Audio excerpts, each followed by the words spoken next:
तो दोस्तों आज 12 अगस्त 2020 बुधवार का दिन हो चुका है। तो आइए फटाफट से बात कर लेते हैं आज शिक्षा विभाग से जुड़ी कुछ ताज़ा खबरों की और कुछ बड़ी खबरों की।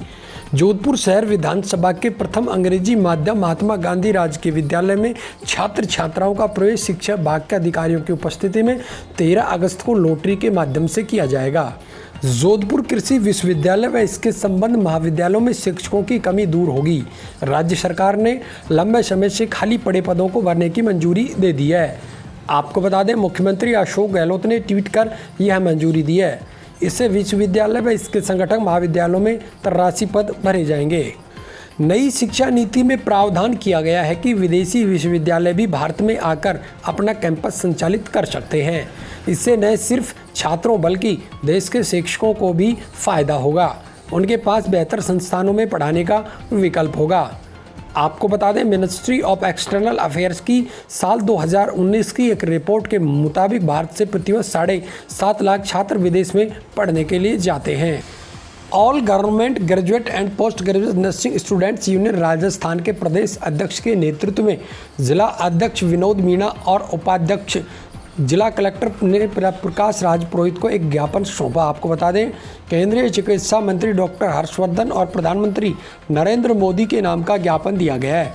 इसमें हाल ही में दिल्ली एम्स की ओर से निकाली गई 3803 पदों की नर्सिंग ऑफिसर भर्ती में लिंग भेद आधारित प्रक्रिया अपनाने पर ऐतराज जताया गया है। आपको बता दें, इस कोर्स के अंतर्गत 80 व 20% का रेशो महिला और पुरुष का रखा गया है, जो कि कहीं भी दिखाई नहीं देता है। इसी का छात्र लगातार विरोध कर रहे हैं। कोरोना महामारी के दौर में बिना परीक्षा MBBS के छात्र प्रमोट नहीं किए जाएंगे।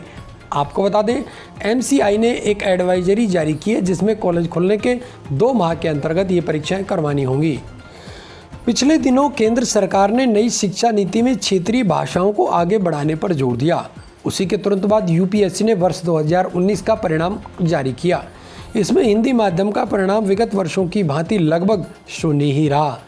एक तरफ जहां केंद्र सरकार क्षेत्रीय भाषाओं को बढ़ावा देने पर लगातार प्रयास कर रही है, वहीं दूसरी तरफ देश की सर्वोच्च परीक्षा में, जिसको आम भाषा में IAS की परीक्षा कहते हैं, लगातार हिंदी माध्यम का परिणाम पिछले 6 वर्षों में 2% के ऊपर भी नहीं रह पाया। राजस्थान सरकार ने प्रदेश के 7 जिलों में सोसाइटी के अधीन संचालित होने वाले नए मेडिकल कॉलेजों के निर्माण की प्रक्रिया में तेजी लाने के लिए और 5 कॉलेजों में 50 अतिरिक्त सीटों पर प्रवेश के लिए अतिरिक्त धनराशि जारी करने का निर्णय लिया है। आपको बता दें, मुख्यमंत्री श्री अशोक गहलोत ने इन कॉलेजों के लिए कुल संभावित लागत राशि 2441.89 करोड़ रुपये और भारत सरकार द्वारा स्वीकृत राशि 1623 करोड़ रुपये के बीच के अंतर के रूप में 8019.49 करोड़ रुपये की अतिरिक्त राशि के प्रस्ताव को मंजूरी दिया है। अल्पसंख्यक पोस्ट मैट्रिक एवं मेरिट कम मेंस छात्रवृत्ति सत्र 2020-21 के लिए नेशनल स्कॉलरशिप पोर्टल पर जिन शिक्षण संस्थाओं ने पोर्टल के ID पासवर्ड अभी तक प्राप्त नहीं किए, वे जिला अल्पसंख्यक कल्याण जिलाधिकारी कार्यालय से संपर्क कर इन्हें प्राप्त करें। नई शिक्षा नीति लागू होने के बाद अब सबसे बड़ी चुनौती है इसमें सुधार की। आपको बता दें, नई शिक्षा नीति के शैक्षिक ढांचे को दुरुस्त करने के मामले में पहले ही बहुत देर हो चुकी है। नई शिक्षा नीति को लागू करने के साथ पाठ्यक्रम में सुधार करने का काम भी अब बड़ा चुनौतीपूर्ण है। कम से कम नीति नियंता इस बात का तो ध्यान रखें कि पाठ्यक्रम में सुधार के काम में इतनी देरी नहीं होगी जितनी नई शिक्षा नीति लाने में हुई। निजी कॉलेज इस बार मनमर्जी से फीस नहीं वसूल पाएंगे। कॉलेज शिक्षा निदेशालय ने इस संबंध में आदेश जारी कर सत्र 2020-21 में निजी कॉलेजों को विद्यार्थियों से 3 माह के आधार पर 4 किस्तों में शुल्क लेने के निर्देश दिए हैं। राजस्थान सरकार गुड गवर्नेंस के तहत सरकारी कामकाज में ज़्यादा से ज़्यादा पारदर्शिता लाने की दिशा में बड़ा कदम उठाने जा रही है। आपको बता दें, सरकार के जनहित से जुड़े निर्णय, आदेश, परिपत्र, योजनाएं, मुख्यमंत्री के स्तर पर होने वाली कैबिनेट बैठकों तक के महत्वपूर्ण निर्णयों की जानकारी प्रदेश के किसी भी गांव में बैठा व्यक्ति आसानी से एक क्लिक पर ले सकेगा। इसके लिए राज्य सरकार आने वाले कुछ दिनों में केंद्रीकृत जन कल्याण पोर्टल लॉन्च करने की तैयारी कर रही है। महर्षि दयानंद सरस्वती विश्वविद्यालय में स्नातकोत्तर पूर्वार्ध में प्रवेश के लिए ऑनलाइन रजिस्ट्रेशन की प्रक्रिया 6 अगस्त से शुरू हो चुकी है, जो 20 अगस्त को मध्य रात्रि 12 बजे तक जारी रहेगी। PG के विभिन्न विषयों में प्रवेश के लिए वे विद्यार्थी भी रजिस्ट्रेशन में शामिल हो सकते हैं जिनकी अभी 3य वर्ष की परीक्षा नहीं हो पाई है। राज्य सरकार ने प्रदेश के 33 स्कूलों के क्रमोन्नति आदेश जारी कर दिया। आपको बता दें 14 राजकीय माध्यमिक विद्यालयों को राजकीय उच्च माध्यमिक विद्यालयों में और 19 राजकीय उच्च प्राथमिक विद्यालयों को माध्यमिक विद्यालयों में क्रमोन्नत किया गया है।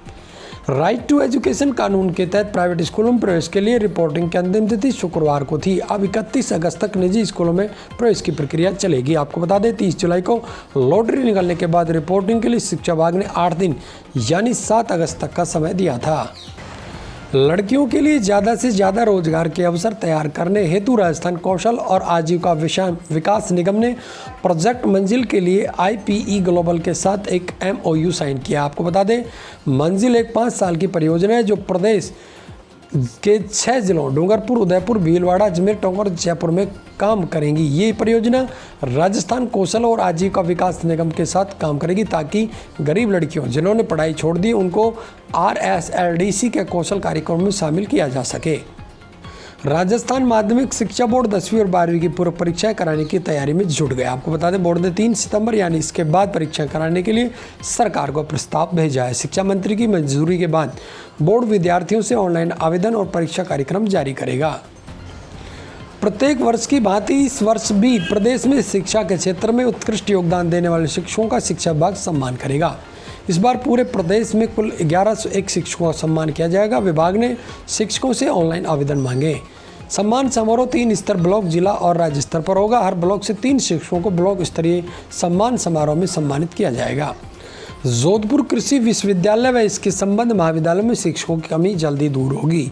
राज्य सरकार ने लंबे समय से खाली पड़े पदों को भरने की मंजूरी दे दी। आपको बता दें मुख्यमंत्री श्री अशोक गहलोत ने ट्वीट कर ये मंजूरी दी। इससे विश्वविद्यालय व इसके संगठक महाविद्यालयों में पद भरे जाएंगे।